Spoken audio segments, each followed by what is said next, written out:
Namun sebelumnya kita akan jeda dulu untuk kita bergabung ke gedung MK.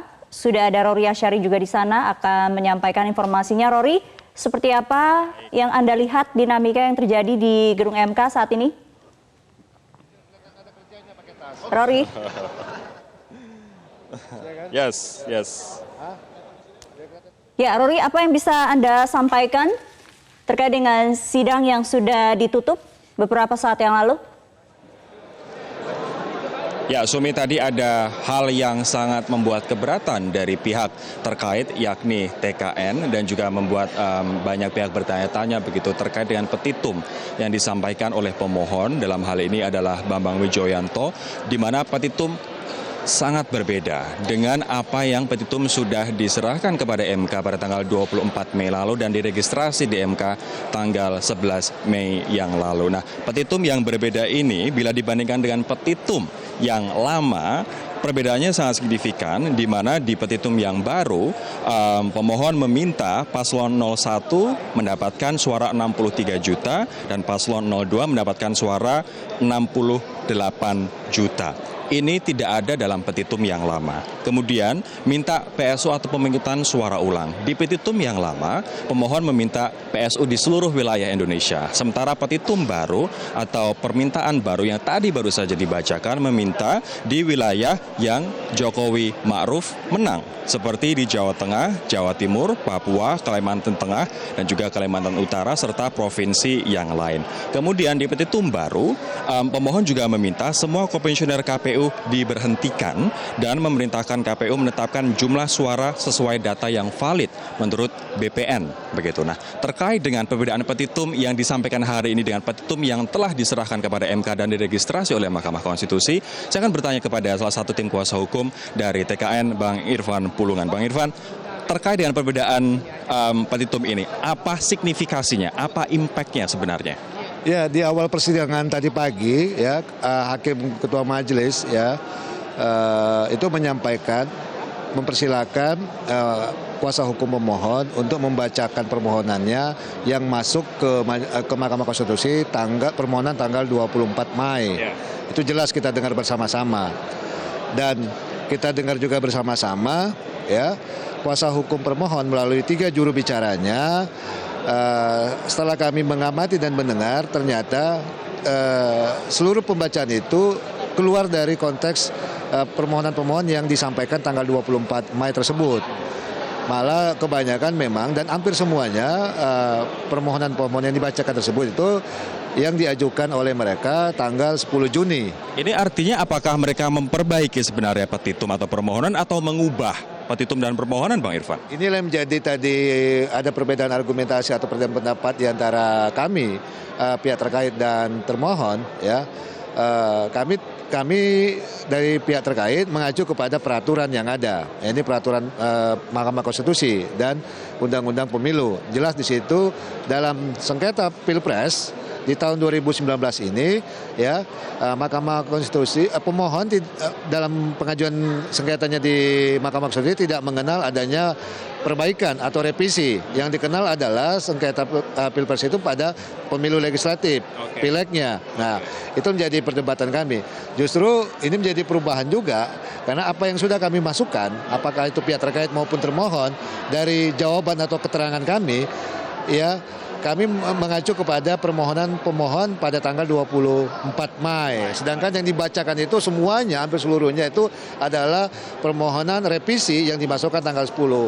Oke, kalau misalnya petitum yang lama sama petitum yang baru, padahal menurut Anda tidak boleh ada petitum baru, tidak boleh ada revisi atau pengajuan hal yang baru begitu, apa artinya?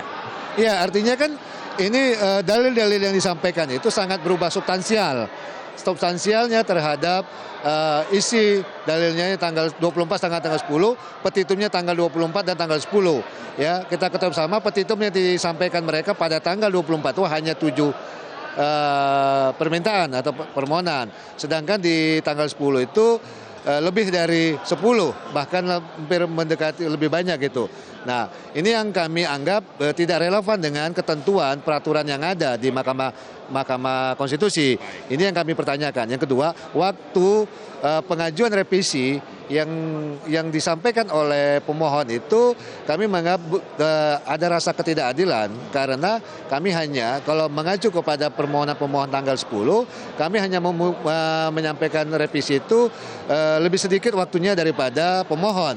Nah itu yang menjadi pengajuan kami ke Majelis Hakim. Jadi kita lihat biar ada keseimbangan dan keadilan ini sama-sama kita minta kepada Majelis Hakim untuk merespon ini mengacu kepada permohonan yang diajukan oleh pemohon tanggal 24 itu. Bang Irfan, terima kasih. Dan ini saya yakin pasti akan juga menjadi materi keberatan untuk nantinya disampaikan dalam tanggapan dari pihak terkait. Terima kasih Bang Irfan. Dan pemirsa kami juga ingin menyampaikan, Sumi, bahwa tadi ada sedikit keberatan begitu terkait dengan pihak termohon, yakni KPU dalam hal ini, yang meminta bahwa mereka meminta penundaan dalam menjawab apa yang dituduhkan oleh pemohon atau BPN Prabowo Sandi, dikarenakan waktu yang diberikan oleh Mahkamah Konstitusi menurut mereka terlalu singkat, hanya 3 hari. Sementara bagi tim pemohon diberikan waktu yang cukup panjang, yakni 10 hari untuk menyiapkan dokumen permohonan begitu. Nah akhirnya mereka meminta diundur sampai Rabu sidang, namun kemudian hakim-hakim di Mahkamah Konstitusi meminta skor terlebih dahulu sekitar 10 menit dan mereka berkeputusan bahwa KPU, Bawaslu bisa menyampaikan jawaban atau tanggapan atas tudingan dari tim pemohon nanti hari Selasa. Nah, saya sekarang akan berbincang dengan Komisioner KPU, ada Mas Hashim Asyari. Mas Hashim, ini tadi masalah teknis yang disampaikan oleh Mas Arief terkait dengan bagaimana mendatangkan teman-teman KPU daerah, provinsi, kabupaten ke Jakarta begitu. Apa yang menurut Anda tidak fair di sini? Sebenarnya ada 2 hal ya. Yang pertama sangat prinsip, karena ini kan hukum acara. Hukum acara dalam persidangan penyelesaian perselisihan hasil pemilu presiden untuk pemilu 2019 ini ditentukan bahwa untuk pendaftaran gugatan atau permohonan itu 3 hari.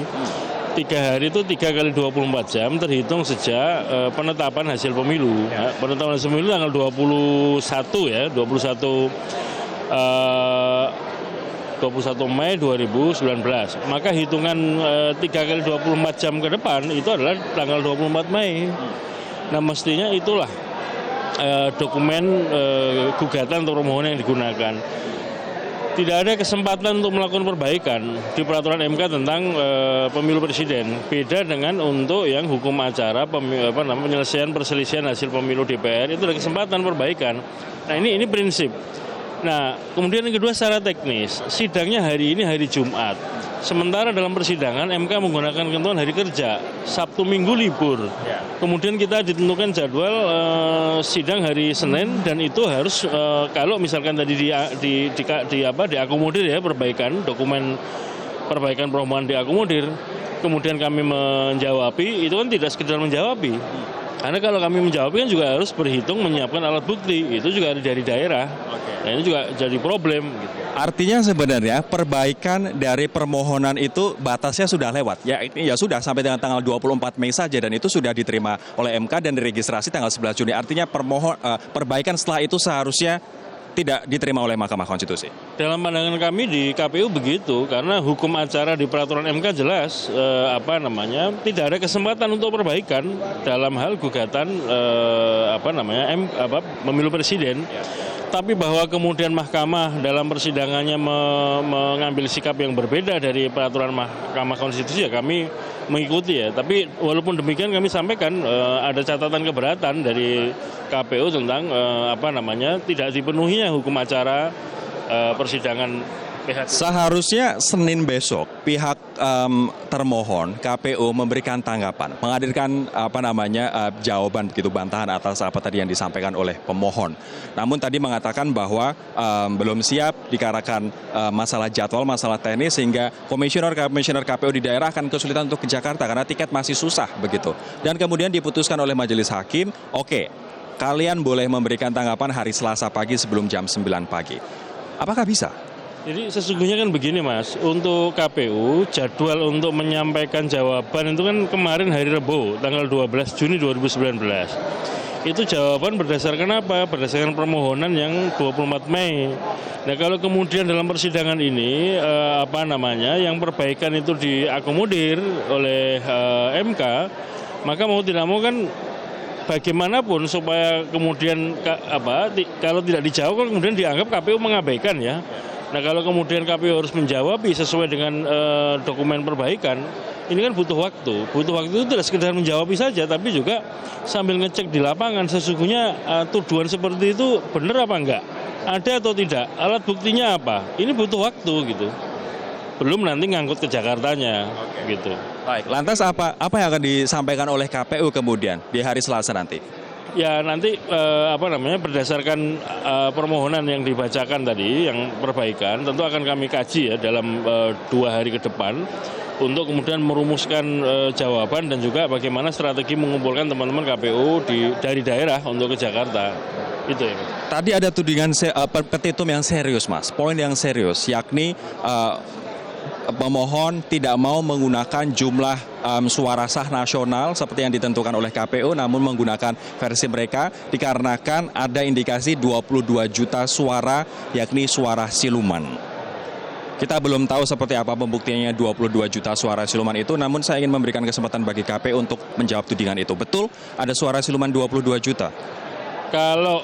Kalau petitum itu permintaan, permohonan itu boleh-boleh aja, mau minta apa aja boleh ya. Artinya minta untuk menolak mengikuti keputusannya KPU, suara yang dihitung KPU itu boleh-boleh saja. Dan kemudian mengikuti suara yang dihitung oleh pemohon sendiri itu boleh-boleh saja. Tapi pertanyaannya kan atas dasar apa?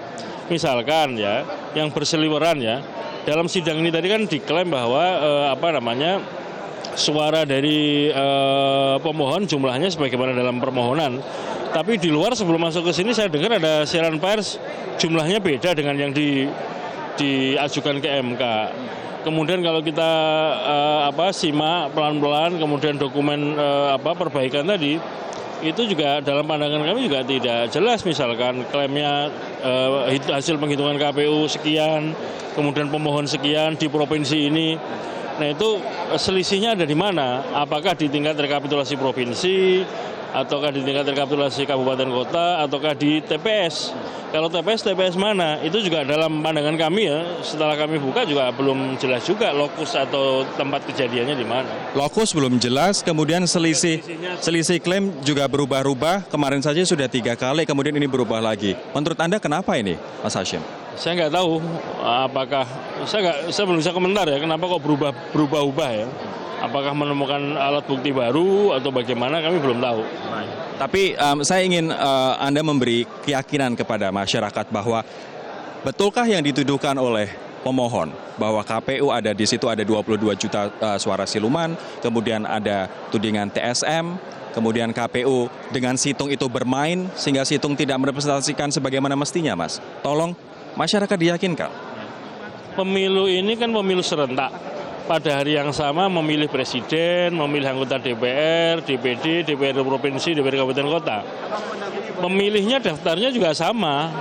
Nah, kalau kemudian ada tuduhan misalkan khusus untuk pemilu presiden siluman, sementara ini ya kalau kami baca gugatan-gugatan untuk pemilu DPR kok nggak ada yang menuduhkan jumlah pemilih siluman yang jumlahnya puluhan juta itu. Nah, tadi yang hanya minta dibatalkan adalah untuk pilpres saja. Ya untuk pilpres saja, padahal pemilihnya sama, daftarnya sama, dilakukan pada hari yang sama. Jadi dalam pandangan kami ya kalau memang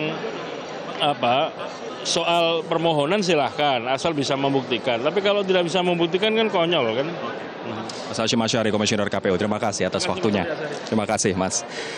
Demikian Sumi, untuk sementara update yang dapat kami sampaikan dan juga analisa serta tanggapan dari 2 orang narasumber kami, baik dari KPU, pihak termohon, dan juga pihak terkait, yakni dari TKN Jokowi Ma'ruf. Kita kembali ke Anda di studio. Terima kasih Rory yang sudah melaporkan langsung dari gedung MK. Nanti kita akan coba pantau kembali apa yang terjadi di sana.